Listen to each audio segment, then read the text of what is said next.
हजरत राबिया बसरिया। आपके माता पिता बहुत ही गरीब और फक्कड़ थे, इसलिए जिस रात हजरत राबिया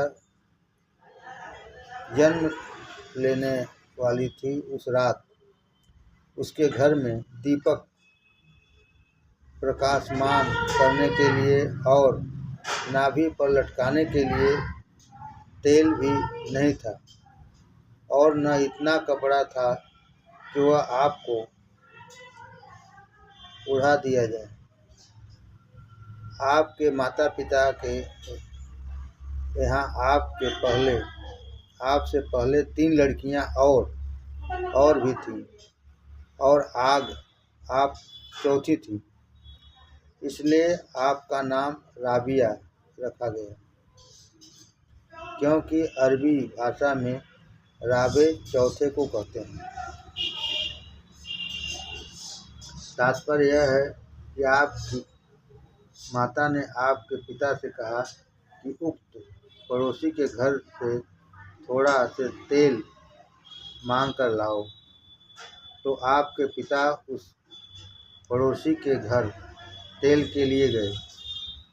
रास्ते में विचार आया कि मैंने तो अल्लाह से प्रण कर रखा है कि मैं तेरे अतिरिक्त कभी किसी और से कभी कुछ भी नहीं मांगूंगा। बस आज यह प्रण टूटता है। इस विचार के आते ही किसी पड़ोसी के घर तक नहीं गए, बल्कि यूं ही लौट आए और पत्नी से कहा, तेल नहीं मिला। अंत में धैर्य धारण करके उसी अंधकार में आदरणीय पिताजी सो गए। नींद आते ही स्वप्न में हुजूर के दर्शन हुए तो सवेरे कायनात सल्लल्लाहु अलैहि वसल्लम ने फरमाया, ऐ व्यक्ति, दुखी न हो, तेरे यहाँ जो इस लड़की ने जन्म लिया है, यह अल्लाह की स्वीकार की हुई संयमी है। और ऐ व्यक्ति, मेरी उम्मत के अनेक व्यक्ति इसके सिफारिश से मुक्त किए जाएंगे। तू अपने मन में दुखी न हो, बल्कि ऐसा कर कि बसरे के अमीर के पास जा और एक कागज पर लिख कर ले जा कि प्रति रात तू 100 बार मोहम्मद सल्लल्लाहु अलैहि वसल्लम पर दरूद भेजता है, और जुमे की रात में 400 बार दरूद पढ़ा करता है। क्या कारण है कि इस पिछले जुमे को तूने हम पर दरूद नहीं भेजा, और क्यों भूल गया, जिसके बदले कफ़ार के रूप में 400 अशर्फियाँ इस व्यक्ति को दे दी। बस उन नेक महाशय की आँख खुल गई और उठे। रोते हुए उन्हें और हुजूर का बताया हुआ विषय एक कागज पर लिखा, और कमरे में अमीर के पास पहुंचकर दरबानों के हाथ यह कागज अमीर के पास भेजा। उसने यह पत्र ध्यानपूर्वक पढ़ा और आंसू बहाते हुए उसी समय उसने आदेश दिया, अभी इसी समय 10,000 दिरहम उस शुभ स्वप्न के धन्यवाद में दान किए जाएं, क्योंकि हुजूर सल्लल्लाहु अलैहि वसल्लम ने मुझे याद फरमाया, और 400 अशर्फियाँ गिनकर अभी इस व्यक्ति को भी दी जाएं जो यह पत्र लाया है, और अभी उसे मेरे पास बुला कर लाओ कि मैं उसके दर्शन करूं। बल्कि यह बात शोभा नहीं देती कि जिसने हुजूर सल्लल्लाहु अलैहि वसल्लम के दर्शन किए हों उसको मैं अपने पास बुलाऊं, बल्कि मैं स्वयं उसके दर्शनार्थ उसके समक्ष उपस्थित हूँ। यह कहकर दौड़ा हुआ उस शुभ व्यक्ति के पास आया और कहा, तूने किन आँखों से देखा शाह को? साफ़े मशहर रसूलुल्लाह को? तू भी सच्चा और तेरा ख्वाब भी फिल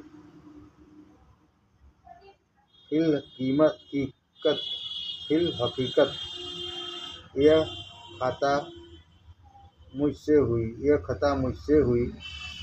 जुमे को भेजा नहीं उन पर दरूद, हिकमत मौला का था जिसमें बरूद।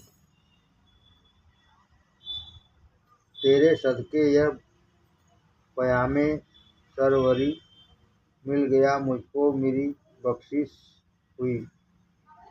आज से मैं तेरा खादिम हो गया, बेतकल्लुफ़ आन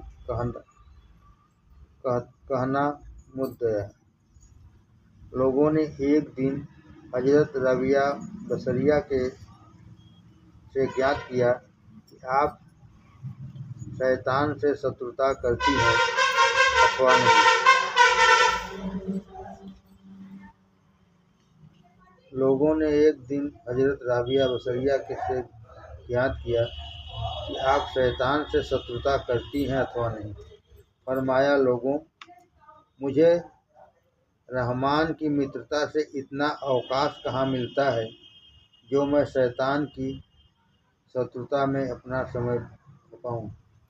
एक बार आपने किसी व्यक्ति को 4 दिरहम देकर फरमाया, इसका बाजार से कंबल खरीद लाओ। उसने पूछा, हुजूर, काला लाऊं अथवा सफ़ेद? राबिया बसरिया ने उससे वह 4 दिरहम लेकर समुद्र में फेंक कर फरमाया कि जिसके खरीदने में इतना झंझट है उसके प्रयोग में तो अवश्य आपत्तियां आएंगी। बसरे के एक बुजुर्ग हजरत राबिया बसरी की सेवा में उपस्थित हुए और आपके समक्ष बैठकर अंधाधुंध दुनिया की बुराई आरंभ की। सुनते सुनते बसरिया रहमतुल्लाह ने फरमाया, पता चला कि तुम्हें दुनिया से प्रेम है। यदि तुम्हें दुनिया से प्रेम न होता तो तुम इस घृणात्मक का नाम भी नहीं लेते। मन अहबाब शयन अक्स जिक्र हो। जो व्यक्ति किसी को मित्र रखता है वह सदैव उसी को याद किया करता है। जो व्यक्ति किसी को मित्र रखता है वह सदैव उसी को याद किया करता है।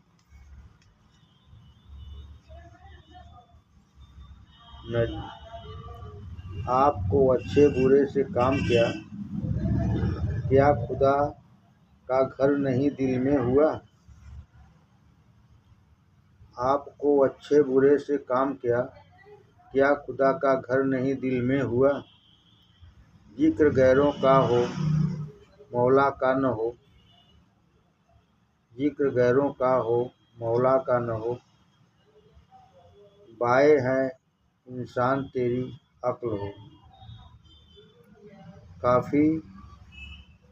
काफ़ी ओ वाफ़ी है नामे किबरिया, वास्ते जिसके बशर पैदा हुआ। रात्रि जागरण। हजरत राबिया बसरी रहमतुल्लाह प्रारंभ में किसी की सेविका थी। सारा दिन उसकी कृतज्ञता में उपस्थित रहती और रात को उसके सो जाने के बाद एक अलग मकान में जाकर अपने वास्तविक स्वामी और 2 जग के रचयिता की उपस्थिति में बिताती और रात भर अल्लाह की भक्ति में व्यस्त रहती। इसी प्रकार दीर्घ अवधि बीत गई कि दिन में रोज़ा रखती और रात भर रुकू और सुजूद अल्लाह के आगे शीश नवाने में बिता देती। एक दिन अचानक रात को स्वामी जाग गया और उसने देखा कि वहाँ राबिया नहीं है। चकित होकर उठा और उन्हें ढूंढने लगा। इतने में उसे एक मकान में फूट फूट कर रोने की आवाज़ आई।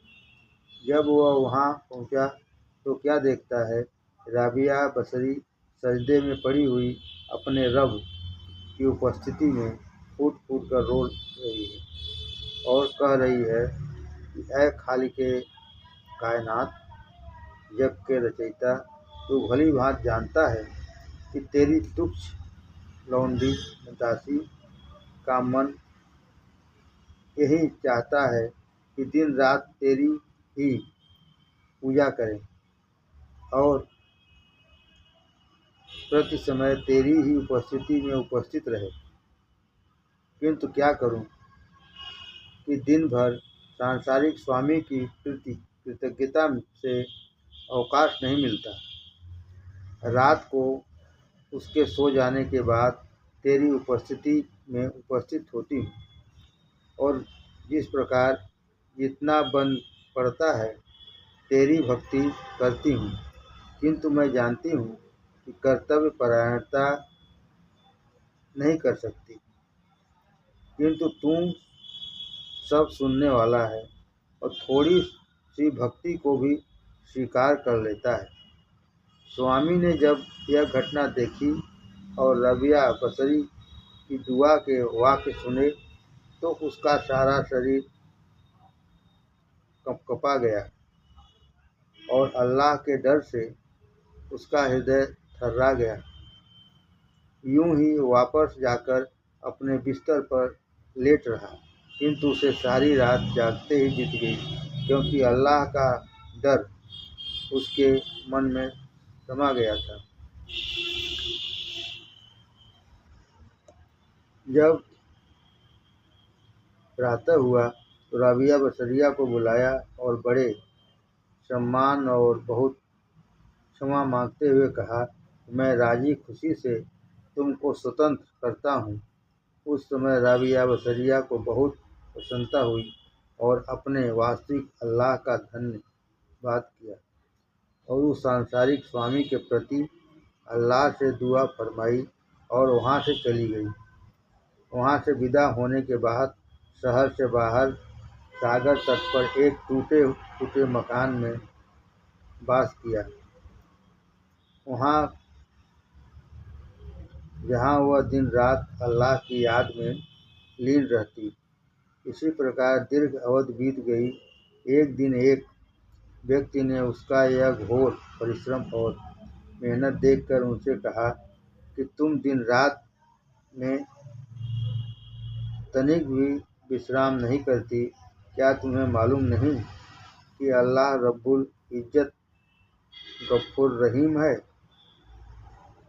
उसने मानव को इतने कष्ट भोगने के लिए नहीं कहा जैसा कि वह कुरान मजीद में फरमाता है। अल्लाह ताला किसी को उसकी शक्ति से अधिक भार नहीं डालता। यह सुनकर राबिया बसरिया ने उत्तर दिया, निसंदेह यह ठीक है, किंतु क्या तुम यह नहीं जानते कि मैदान हश्र में प्रत्येक उम्मती के आमाल नामे उनके नबियों के समक्ष सभी नबियों मुसलमान के संगठन में खोले जाएंगे। मैं यह चाहती हूँ कि जब मेरा आमाल नामा खुले तो अत्यधिक नेक आमाल से भरा हुआ हो, तो मेरे स्वामी और सरदारे अंबिया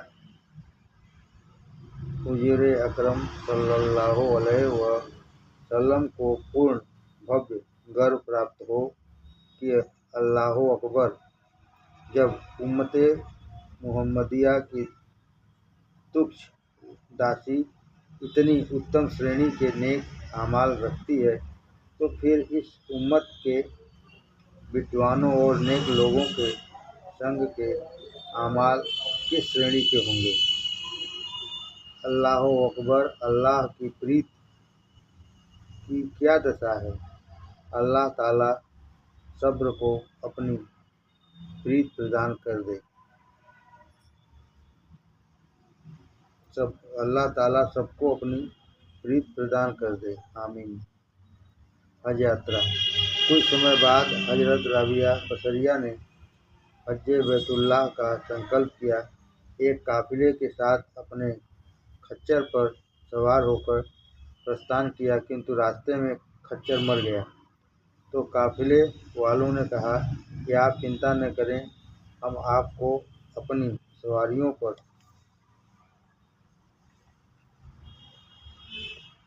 बिठा देंगे और आपको विश्राम पूर्वक ठिकाने पर पहुंचा देंगे।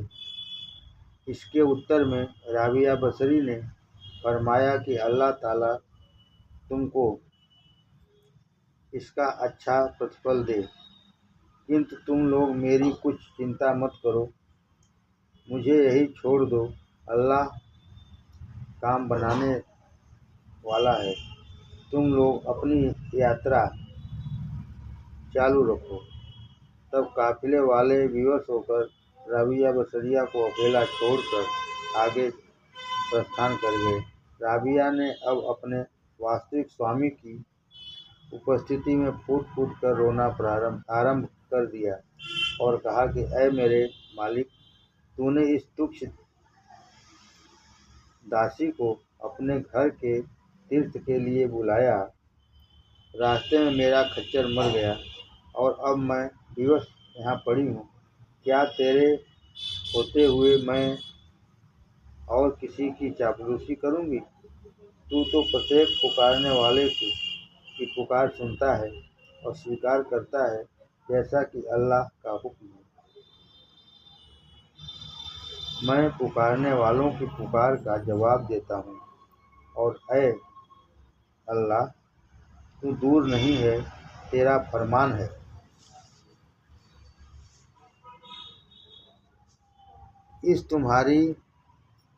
हम तुम्हारी रगों जाम से भी अधिक निकट हैं। तेरे होते हुए किसी दूसरे को पुकारना बहुत अज्ञानता और मूर्खता नहीं तो और क्या है। ऐ अल्लाह, क्या तू मेरी परेशान दशा से अवगत नहीं है। राबिया बसरिया की यह दुआ समाप्त होने नहीं पाई थी कि अल्लाह ताला ने अपनी प्रकृति से उसी खच्चर को पुनः जीवित कर दिया। यह देखकर राबिया बसरिया ने पुनः धन्यवाद का सजदा किया और फिर उसी खच्चर पर सवार होकर अतिशीघ्र अपने काफिले से जाकर मिली।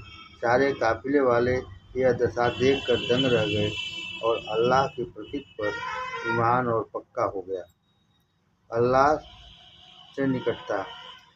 हजरत राबिया बसरिया सदैव रात्रि जागृत रहती थी और रात भर में 100 रकात नमाज पढ़ती थी।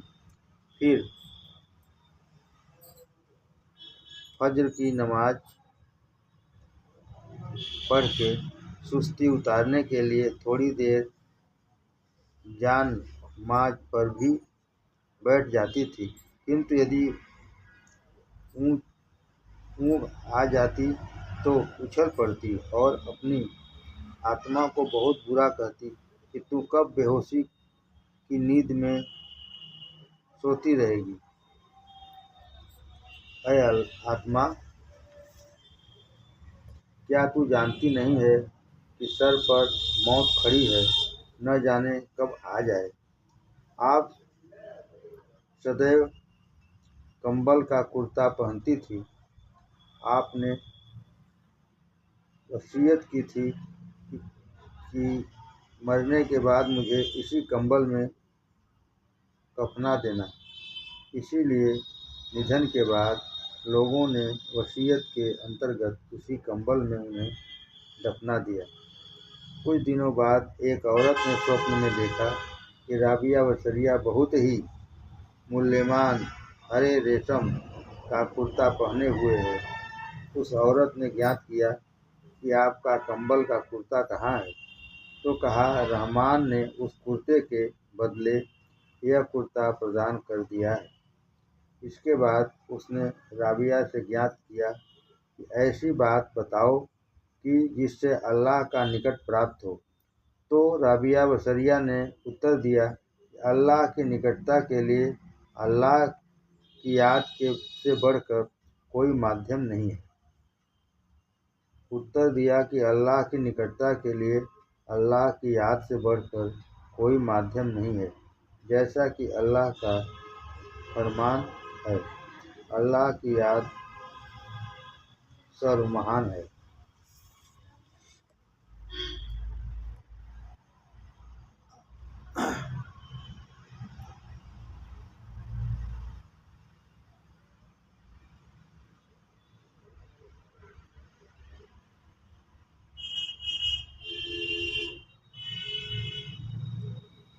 आकस्मिक इच्छाओं का बहिष्कार। जब राबिया बसरिया की मृत्यु का समय निकट आया और वह बीमार हुई, तो हजरत मालिक इब्ने दिनार रहमतुल्लाह उनकी रोगी दशा देखने आए और ज्ञात किया कि इस संसार में तुमको किस वस्तु ने कष्ट दिया। राबिया ने उत्तर दिया कि पापों ने। फिर ज्ञात किया कि किस किसी वस्तु को भी तुम्हारा मन चाहता है। उत्तर दिया, हाँ, मागफिरत को। तब मालिक इब्ने दिनार ने प्रश्न किया, किसी सांसारिक वस्तु की भी इच्छा है? तो उत्तर दिया कि 30 वर्ष से ताजी खजूर को मन चाहता है और अब तक नहीं खाई। यह सुनकर मालिक इब्ने दिनार रहमतुल्लाह अपने मन में सोचने लगे कि यह तो अब कुछ क्षणों की मेहमान है, इतनी जल्दी ताजी खजूर कहाँ से लाई जा सकती है। यह विचार आया ही था, एक पक्षी आया और एक ताजी खजूर उनके पास डाल गया। मालिक इब्ने दिनार कहते हैं, मैंने तुरंत वो यह खजूर लेकर राबिया बसरिया के पास गया और कहा, खजूर उपस्थित है। उन्होंने ज्ञात किया, यह कहाँ से आई? तो मैंने पूरी घटना सुना दी। यह सुनकर राबिया बसरिया बोली कि न जाने पक्षी यह खजूर किसके बाग से लाया है, अतः इस खजूर का खाना उचित नहीं। अब तो मैं अपने अल्लाह के पास जाकर ही खजूर खाऊंगी।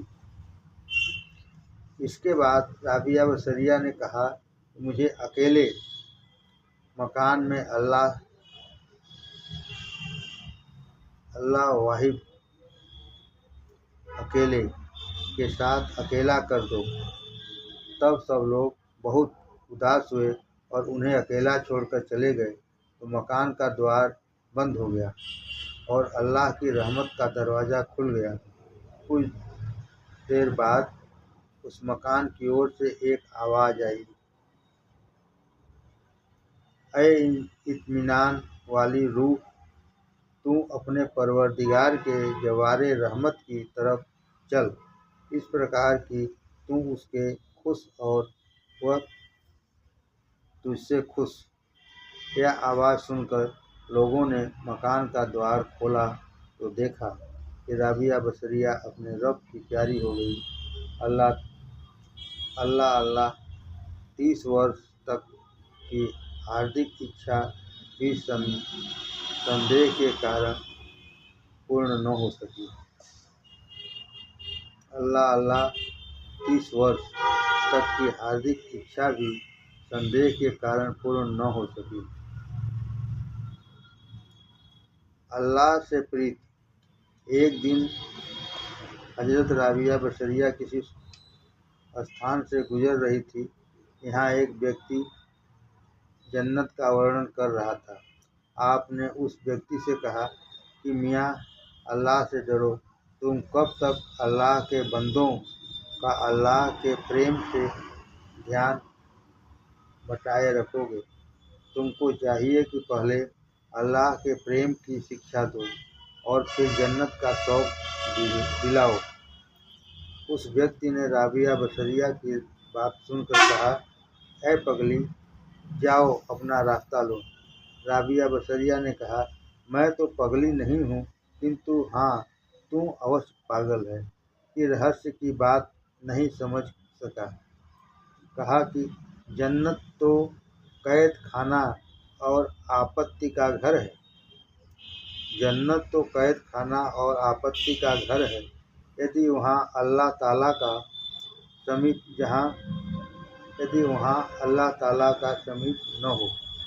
मियाँ, क्या तुमने आदम अलैहिस्सलाम की दशा नहीं सुनी कि जब तक उन पर अल्लाह की छत्र छाया रही, कैसे सुख से जन्नत में मेवे खाते रहे, और जिस समय भूल कर बैठे तो निषेध वृक्ष का फल खा लिया और अल्लाह की छत्र छाया सर से उठ गई, तो वही जन्नत आदम अलैहिस्सलाम के लिए कैद खाना और आपत्ति का घर बन गई।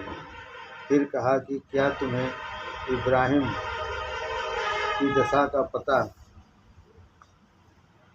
नहीं कि जब वह अल्लाह के प्रेम में पूरे उतरे और आग में डाले गए, वही आग उनके लिए जन्नत और कुशलता बन गई। अतः पहले जन्नत के मालिक से प्रेम करो, फिर जन्नत में जाने की इच्छा करो। ऐसी जन्नत में जाकर क्या लोगे जहाँ तुम पर अल्लाह की छत्र छाया न हो। यदि जन्नत किसी अभिलाषी को मिल जाए किंतु वहाँ अल्लाह का दर्शन न मिले, तो ऐसी जन्नत किस काम की। और यदि प्रियतमों की नरक मिले और वहाँ अल्लाह के दर्शन हो, तो ऐसी नरक उस जन्नत से अति उत्तम है। उसे चाव से ले लो। लोक और परलोक में यदि कुछ है तो वह अल्लाह का दर्शन है।